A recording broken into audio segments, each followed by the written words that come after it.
अमीर पुलिस वाली बनी गरीब ससुराल की बहू। यार तू कब तक ऐसे अखबार में पुलिस की तस्वीरों को देखता रहेगा? अरे कुछ नहीं, चल निकलते हैं अब घर के लिए। बस से चलेगा ना? हाँ भाई, बस से चलेंगे, इतने पैसे कहाँ के ऑटो रिक्शा करें। अमर और मनोज बस में चढ़ के घर की तरफ आ रहे होते हैं कि तभी वहाँ कुछ लड़के एक लड़की को जबरदस्ती छेड़ रहे होते हैं, उसके शरीर को टच कर रहे होते हैं। क्या दिक्कत है तेरी? कौन लड़की को परेशान कर रहा है? क्यों, तुझे क्या दिक्कत हो रही है? तेरी माँ है या तेरी बहन? इतना कहने के बाद वह आवारा लड़के फिर से उस लड़की को बस में छेड़ना शुरू कर देते हैं। भैया हेल्प! अब इस लड़की ने मुझे भैया कहा है तो अब भाई होने का फर्ज तो मुझे निभाना ही पड़ेगा। अमन उस आवारा लड़के को खींच के चाटा मारता है और उसके सर को बस में लगे रॉड पर पटकता है। आसपास के लोग पुलिस बुलाते हैं और पल भर में दिल्ली पुलिस बस में हाजिर हो जाती है। ये सब क्या हो रहा है यहाँ पर? दूर हटो सब। इंस्पेक्टर, ये लड़के कब से मुझे बस में छेड़े जा रहे थे, पर भला हो इन भाई का जो इन्होंने मुझे इस लड़के से बचाया। God bless you. अच्छा हुआ तुमने अपनी जान की फिक्र ना करते हुए इस लड़की को इस आवारा लड़के से बचाया। और तू चल, तुझसे तो मैं थाने में निपटूंगी। पुलिस उस आवारा लड़के को लेकर वहां से चली जाती है। शुक्रिया भैया जी। भैया बोला है तो शुक्रिया किस बात का? तेरी जान की हिफाजत करना मेरा फर्ज है। ध्यान से घर जाना। शाम को अमर अपने घर लौटता है। आपके सर पर ये चोट कैसी है? माँ, भैया के सर से खून निकल रहा है। इस बुटकी के पेट में भी कुछ नहीं पचता। माँ को बताना जरूरी था क्या? फिर से सर फोड़ कर आ गया। आए दिन अपनी जान को जोखिम में डाल के तू लोगों की मदद करता रहता है। अरे हम लोग गरीब हैं, कल को तुझे कुछ हो गया तो हम क्या करेंगे? हमारा तो तू ही सहारा है। अरे माँ, मेरी चिंता मत करिए, मैं एकदम ठीक हूँ। चलिए भूख लग रही है, खाना दीजिए। अमर ऐसे ही अपनी जान पर खेलकर हमेशा दूसरों की मदद किया करता था। तभी एक दिन गांव के पड़ोस के घर में दो गुंडे घुस जाते हैं। अभी के अभी तेरे घर में जो कुछ भी है, पैसा सोना सब निकाल कर यहाँ रख दे, नहीं तो अभी के अभी ये छुरी तेरे पेट में घुसा दूंगा। बुढ़िया, नहीं नहीं, ऐसा मत कहो। मुझे गरीब के पास कुछ नहीं है, मैं तुम्हें क्या दे सकती हूँ?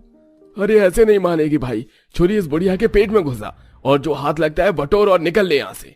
अब गुंडे उस नुकीली छुरी को उस बूढ़ी औरत की गर्दन पर लगाते ही हैं कि तभी बूढ़ी चिल्लाते हुए अमर को पुकारती है। अरे किसको चिल्ला चिल्ला कर बुला रही है? बुढ़िया, यहाँ कोई नहीं आने वाला।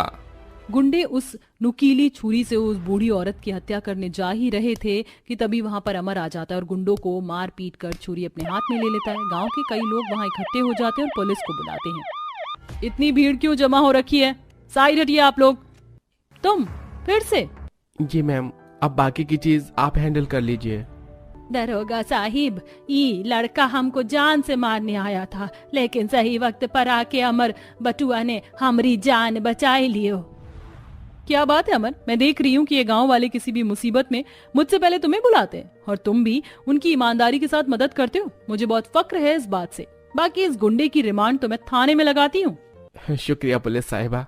सोनाक्षी उन गुंडों को वैन में लेकर जा रही होती है। वैसे ये अमर लड़का तो बहुत सही है, ईमानदार भी और खुददार भी। आज की यूथ जो 100% टाइम अपने सोशल मीडिया पर लोगों को एंटरटेन करने के लिए लगी हुई है, वहीं ये अमर लोगों की मदद करने में अपना सारा टाइम निकालता है। मुझे इसकी ये चीज बहुत पसंद आई। अब धीरे धीरे सोनाक्षी अमर को पसंद करने लगती है। उसे अमर के हालात के बारे में जरा भी पता नहीं था कि वह एक गरीब परिवार से है और जैसे तैसे करके अपने परिवार का पेट पाल रहा है। तभी एक दिन जब रात को अमर ऑफिस से घर आ रहा था तो कुछ छिछोरे लड़के एक लड़की को सुनसान रास्ते पर छेड़ रहे थे। हाय क्या माल जा रही है, कमर तो देखो इसकी कैसे लचक रही है। लेफ्ट राइट जी में आता है, अभी पकड़ लूं इसकी कमर को। अरे तो सोच क्या रहा है, इस सुनसान रास्ते में कोई आता जाता भी नहीं है, अच्छा मौका है रात रंगीन करने का। प्राची घबरा सी जाती है और अपने दुपट्टे को ठीक करने लगती है। अरे मैडम, दुपट्टा ऊपर क्यों कर लिया? थोड़ा और नीचे करो ना, मजा नहीं आ रहा ऐसे। उन छिछोरों की बातें सुन प्राची अपने कदम की रफ्तार को थोड़ी और तेज करती है और सुनसान रास्ते में तेज तेज चलना शुरू करती है कि तभी वह लड़के उसको भागते हुए पकड़ लेते हैं और उसके दुपट्टे को उसके शरीर पर से खींचने लगते हैं। छोड़ो मुझे, मैं तुम्हारी कंप्लेन पुलिस में करूंगी, छोड़ो मुझे। अरे किसे बुलाएगी, इस सुनसान जगह पर कोई नहीं आता इतनी रात में। सुनसान रास्ते की तरफ अमर आता हुआ ये सब चीजें सुन लेता है। अरे ये आवाज तो हमारे गांव की प्राची की है। अमर तेजी से भागता हुआ वहां आता है और उन छिछोरों से मारपीट करना शुरू करता है। प्राची भी फौरन पुलिस को फोन करती है और कुछ देर में पुलिस की वैन वहां पर हाजिर हो जाती है। प्राची, तुम ठीक तो हो ना? और इनको तो मैं सेक्सुअल हरासमेंट और मॉलेस्टेशन के जुर्म में हिरासत में लेती हूँ। और अमर, मैं तुम्हें कैसे थैंक्स करूं? मेरे ना होने पर तुमने सिचुएशन को संभाल कर रखा। एक काम करो, तुम मुझे अपना नंबर दे दो, क्योंकि हर बार मेरे पहुंचने से पहले तुम वहां पहुंच जाते हो और सिचुएशन को हैंडल कर लेते हो। अमर और सोनाक्षी एक दूसरे से नंबर एक्सचेंज करते हैं। अब दोनों की ही पूरे दिन फोन पर बात होनी शुरू हो जाती है। तभी एक दिन सोनाक्षी अमर को कॉफी शॉप पर मिलने बुलाती है। सोनाक्षी जी, आपके ऊपर ये पुलिस की वर्दी बहुत अच्छी लगती है। Really thank you. वैसे मुझे भी तुम्हारे अंदर ये चीज बहुत पसंद है। जब